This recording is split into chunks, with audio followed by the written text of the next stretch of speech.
Did you say emotional weather? Hello, I'm Bonnie Kim, and I am a LCPC, licensed clinical professional counselor in the state of Illinois. Welcome to my Emotional Weather podcast. How's your emotional weather today? If you ask me, I would say mine feels like an early spring day. The air is fresh and crisp, and there are little springs of hope and joy bubbling up inside me. The sun is shining, and it feels like something new is about to burst forth. But at the same time, the ground is still hard and cold. I'm just poking my head out a bit cautiously. So today, as I start my Emotional Weather podcast, my emotional weather holds a mix of hope, fear, and joy. Have you ever noticed how emotions are a lot like the weather? The climate shifts, temperatures rise and fall, skies brighten and darken. One moment it's sunny, the next it's stormy. Sometimes the rain is gentle, but other times it feels fierce. And no two autumn days ever feel exactly the same. Our emotions are much the same as the weather. They vary in climate, temperature, and temperament. Emotions are never static. They come, they go, and they evolve. But here's the truth. Emotions often show up when we least expect them, out of blue, uninvited, and unannounced. And when they do, most of us feel unprepared, even afraid of how to respond.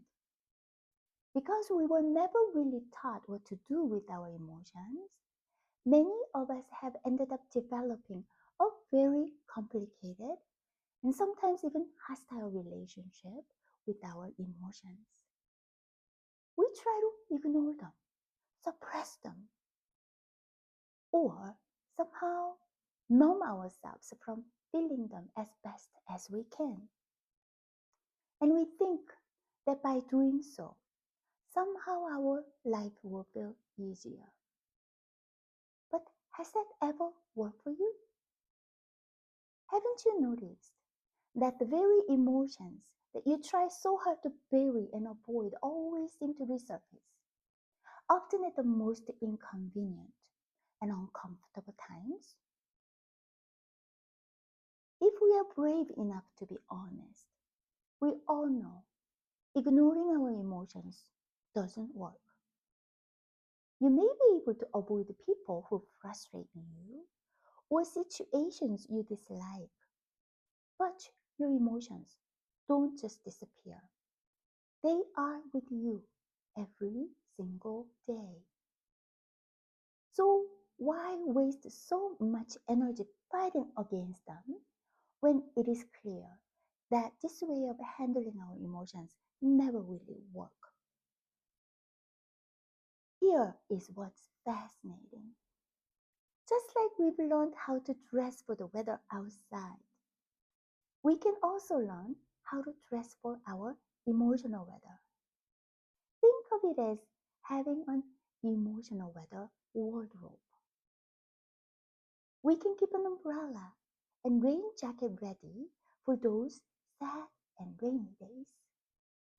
No warm coat and boots for the emotionally cold and snowy days, and even sunglasses and sun hat for those bright and joyful days. On the Emotional Weather podcast, I invite you to join me as we discover how to befriend our emotions and gather the right emotional gear for various emotions come our way. So, let's take a deep breath, settle in, and let's walk together through the journey of never static but ever changing emotional weather. On the next Emotional Weather podcast, I will teach teach you how to slow down and breathe, which I think is the very first step into weathering your ever changing emotions. See you on the next Emotional Weather podcast. Bye.